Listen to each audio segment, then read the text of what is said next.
اعوذ باللہ من الشیطان اللعین الرجیم بسم اللہ الرحمن الرحیم الحمد للہ رب العالمین والصلاة والسلام علی اشرف الانبیاء والمرسلین وخاتم النبیین سیدنا و نبینا و مولانا بالقاسم المصطفى محمد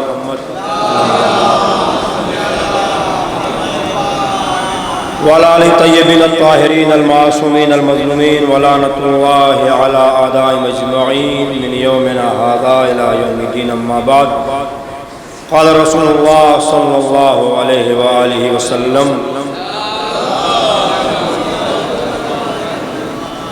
إن الله يحب الشاب الذي يفني شبابه في طاعة الله. صلى الله عليه محمد وآل محمد.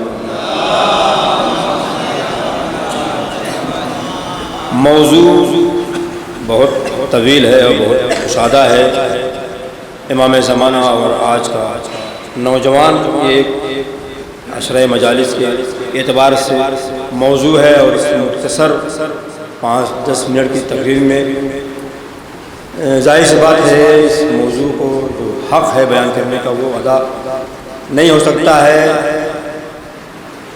وقت بہت ہے، شعرا بھی ہیں، سلسلہ ہے، لہذا میں نے آپ کے سامنے بہت ہی مختصر ایک حدیث شریف پیغمبر اسلام حضرت محمد مصطفیٰ صلی اللہ علیہ وسلم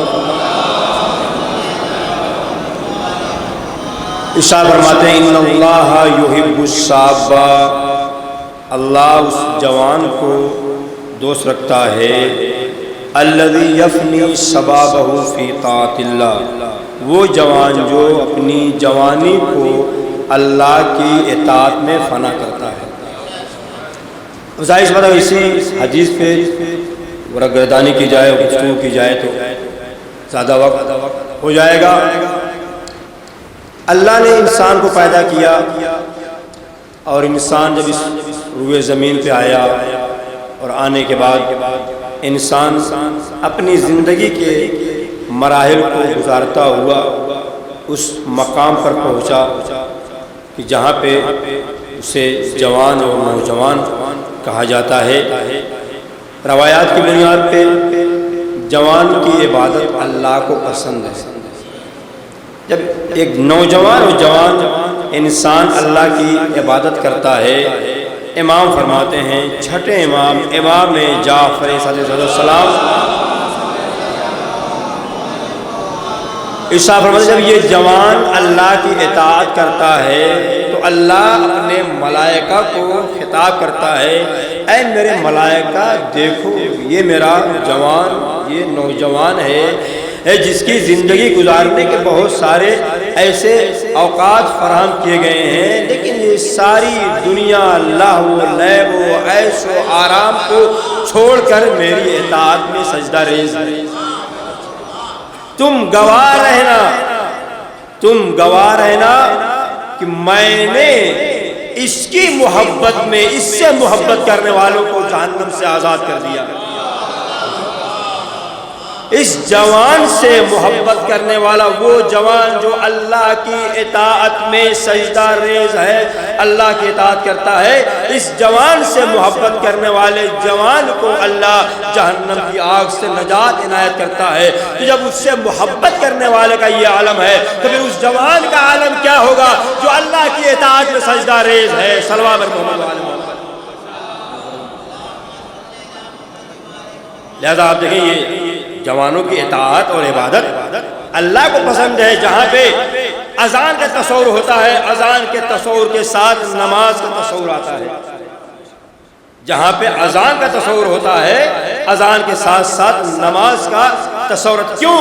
اس لیے کہ یہ اذان مخصوص ہے، منسوب ہے جناب علی اکبر سے. لہذا اللہ جوان کی عبادت کو پسند کرتا ہے. ہمارے انصر بھائی نے پہلا مصرع کہا تھا امام زمانہ آسرا دیں گے. اسی عنوان سے 2-4 منٹ کا ایک واقعہ ہے جو ان کے پڑھنے پہ وہ واقعہ مجھے یاد آ گیا کہ آپ دیکھیں موضوع کیا ہے.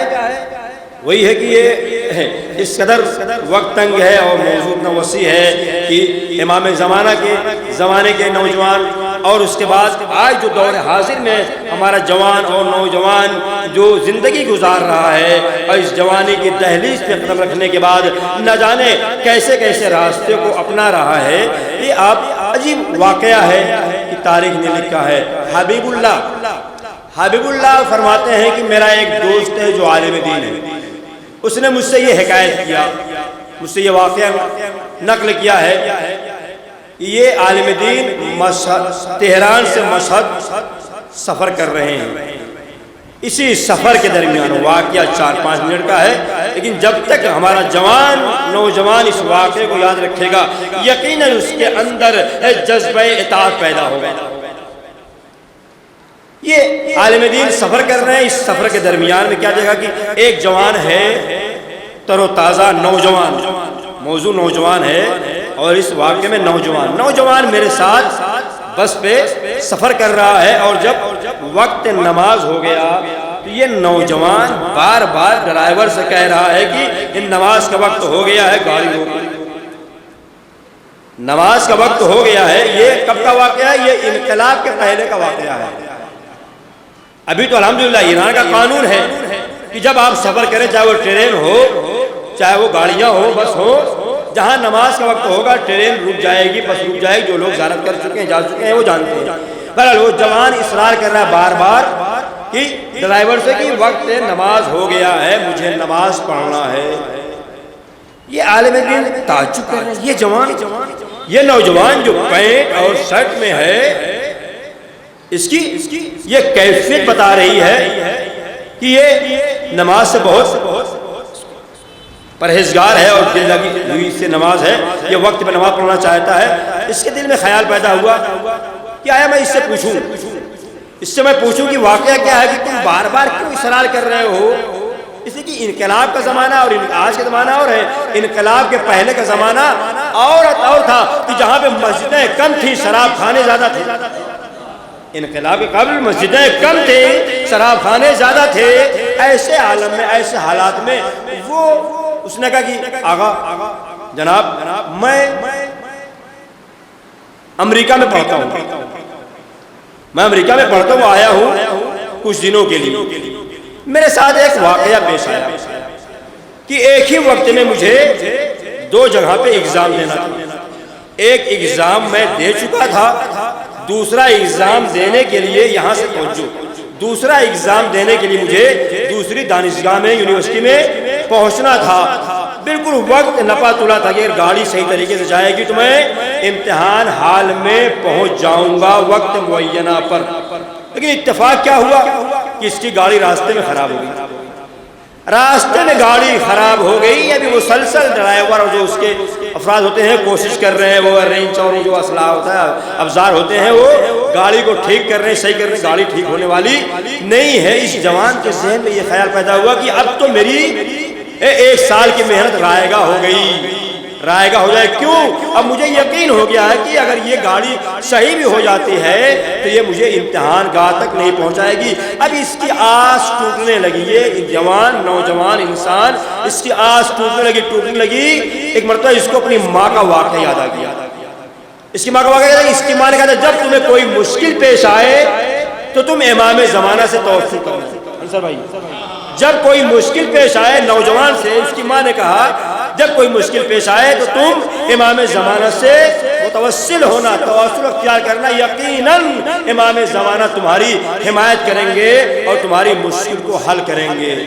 اب اس نے عہد کیا، اے امام زمانہ، میری ماں کا قول مجھے یاد آ گیا، لہٰذا میں ابھی آپ سے متوسل ہوتا ہوں کہ اگر میری گاڑی صحیح ہو جائے اور میں امتحان گاہ میں پہنچ گیا، میں نے ایگزام دے لیا، تو میں تعہد کرتا ہوں آپ کی بارگاہ میں اے امام زمانہ کہ اس کے بعد میں ہمیشہ نماز کو وقت پہ انجام دوں گا، نماز کو اول وقت پہ انجام دوں گا۔ ابھی یہ فقرہ اس کی زبان سے جاری ہوا، تھوڑی دیر کے بعد ایک جوان خوبصورت نظروں کے سامنے آیا اور اس نے کہا آیا اور ڈرائیور نے کہا کہ لاؤ وہ رینچ اور وہ ابزار کہاں ہیں، میں گاڑی کو ٹھیک کروں گا۔ اس جوان نے، یہ جوان نہیں، وہ جوان جس سے متوسل ہوا تھا، ابھی اسے بھی نہیں معلوم کہ یہ جوان کون ہے، اس جوان جو بہت خوبصورت تھا، لہیب تھا، اس نے اسلحہ لیا، افزار لیا اور گاڑی کو ٹچ کیا اور گاڑی ٹھیک ہو گئی، گاڑی چلنے لگی، جوان کو لے کے گاڑی جانے لگی۔ اسی جوان کے ساتھ ساتھ وہ جوان جس نے گاڑی کو صحیح کیا تھا وہ بھی اسی گاڑی میں سوار ہو گیا۔ جب گاڑی تھوڑی دیر چلی اس کے بعد گاڑی روکا کر وہ جوان اس جوان سے کہہ رہا ہے کہ تم نے جس امام سے متوسل اختیار کیا تھا، تم نے جس امام کو بلایا تھا، اس امام نے تمہاری مدد کی ہے، اب اس کے بعد تم اپنے وعدے کو وفا کرنا، اپنے وعدے کو وفا کرنا کہ تم اول وقت نماز پڑھنا۔ یہ کہنے کے بعد وہ نوجوان جو آیا تھا وہ نظروں سے غائب ہو گیا۔ اب اس کی حیرت کی انتہا نہیں رہی، یہ تو میں نے پہچانا ہی نہیں، یہ جو جوان تھا یہ تو امام زمانہ تھے، امام زمانہ کو کیسے معلوم ہو گیا کہ میری ماں نے مجھ سے کیا دعا کرنے کے لیے کہا تھا؟ ایک غائب ہونے کے بعد اس کے لیے ظاہر ہوا ہے کہ جو بھی امام زمانہ سے متوسل ہوتا ہے امام زمانہ اس کی مدد کرتے ہیں۔ لہذا اے عالم دین، اب میں نے اس کے بعد سے عہد کر لیا ہے اور اس عہد کو وعدہ کرنے کے لیے، اس عہد کو وفا کرنے کے لیے میں نے ڈرائیور سے اتنا اصرار کیا تھا کہ تم گاڑی روکو تاکہ میں اول وقت پہ نماز پڑھوں۔ اب آپ دیکھیں آیات اور روایات کی بنیاد پہ وہ انسان جو نماز کو اول وقت انجام دیتا ہے اللہ اس کے سارے امور کو صحیح طریقے سے انجام دیتا ہے۔ اے صلی اللہ علیہ محمد وعلی محمد۔ یہ ہے امام زمانہ سے توسل اور متوسل ہونا کہ انسان نماز کو اول وقت میں، لہذا آج ہمارا جوان کہاں ہے؟ جب اذانیں ہوتی ہیں ہمارا نوجوان اسے نہیں معلوم ہمیں کہاں جانا ہے، کوئی بازار جا رہا ہے، کوئی گھر واپس آ رہا ہے، کوئی یہاں جا رہا ہے، کوئی وہاں جا رہا ہے۔ 100 میں 2-4 جوان نظر آتے ہیں جو مسجدوں کی سمت جاتے ہیں۔ ہم کہتے ہیں امام زمانہ تشریف لائیے، لیکن جو ہمارا حال ہے، جو ہمارے نوجوانوں کا حال ہے، ہماری مسجدیں جوانوں سے نوجوانوں سے خالی نظر آتی ہیں۔ صبح کی نماز کے وہی وقت ہے جہاں پہ 50 لوگ 60 سال اور 50 سال کے اوپر کے ہیں، 2-3 نوجوان سے زیادہ ہماری مساجد میں نظر نہیں آتے ہیں۔ یہ وہ نوجوان اور جوان کہاں ہیں جو کہتے ہیں مولا کا کاش ہم کربلا میں ہوتے، کربلا تو دوبارہ آنے والی نہیں ہے۔ امام زمانہ آواز دے رہے ہیں، تم ہمارا انتظار کر رہے ہو، اپنے انتظار سے اپنے عمل سے بتاؤ کہ ہم کیسے نماز پڑھتے ہیں، کیسے نماز کا احترام کرتے ہیں، کیسے نماز کو ایجاد کرتے ہیں، اس کی بقا رکھتے ہیں۔ بس آخری بات علامہ مجلسی فرماتے ہیں، حسام ابن حکم آئے چھٹے امام کی خدمت میں، واقعہ طولانی ہے، اختصار 2 منٹ 1 منٹ۔ امام کی بارگاہ میں حسام آتے ہیں، بڑے بڑے صحابہ کرام امام کے چاہنے والے امام کے درس میں بیٹھے ہوئے ہیں۔ ایک جوان جس کی عمر 35 اور 40 سال کی ہے جسے حسام کہتے ہیں، حسام نے کہا آئے، امام نے ان کا احترام کیا اور احترام کرنے کے بعد امام نے حسام کو اپنے پہلو میں بٹھا لیا۔ جیسے ہی امام نے چھٹے امام نے حسام کو اپنے پہلو میں بٹھایا، جو بڑے بڑے صحابہ کرام تھے، بڑے بڑے امام کے چاہنے والے تھے، امام کے پاس بیٹھے ہوئے تھے، تحصیل علم کر رہے تھے، ذرا ان کو ناگوار بات گزری کہ ہم تو بہت عظیم ہیں، بہت جلیل ہیں، بہت بزرگ ہیں، امام نے کبھی ہمیں وہ عظمت نہیں دی، عزت نہیں دی جو اس جوان کو دے رہے ہیں۔ تو امام نے اشارہ کیا، ھذا ناصرنا، یہ حسام ہمارے ناصر ہیں، بلسان ہی وبقلب ہی وبید ہی، یہ حسام اپنی زبان سے بھی ہماری حفاظت کرتے ہیں، اپنے دل سے بھی ہماری حفاظت کرتے ہیں، اپنے ہاتھوں سے بھی ہماری حفاظت کرتے ہیں۔ کیوں نہ میں ان کا احترام کروں؟ اس لیے ہماری ولایت اور ہماری امامت کا اتباع کرتے ہیں، اس کی پیروی کرتے ہیں۔ اب نوجوانوں کے لیے یہ درس عبرت ہے کہ وہ نوجوان وہ انتظار نہ کرے کہ جب ہم ضعیف ہو جائیں گے تو مسجدوں کی چٹائیوں میں جا کے بیٹھیں گے، اللہ اکبر کی آوازیں بلند کریں گے، تاریخ کے اوراق کو پڑھیں گے، صحیفہ کاملہ اور صحیفہ سجادیہ اور یہ دعا وہ دعا نہیں۔ انسان اپنی جوانی کو غنیمت شمار کر وہ آئے اور مسجدوں میں، مصلی پہ، اپنے گھروں میں، عبادت گاہوں میں ایسی عبادت کرے جو امام زمانہ کو پسند ہے۔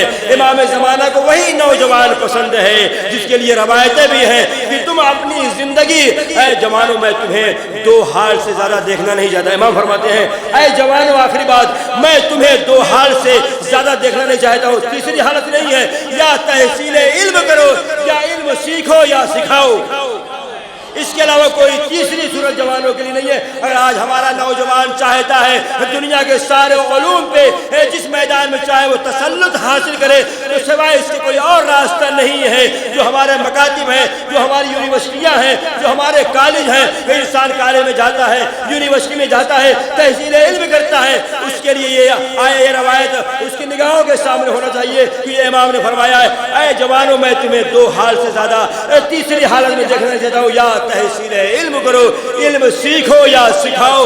جب علم سیکھو گے تو علم سیکھنا بھی عبادت ہے، جب کسی کو سکھاؤ گے تو یہ سکھانا بھی عبادت ہے۔ ہر دونوں حالتوں میں عبادت ہی عبادت ہے۔ صلی اللہ علیہ محمد و آل محمد۔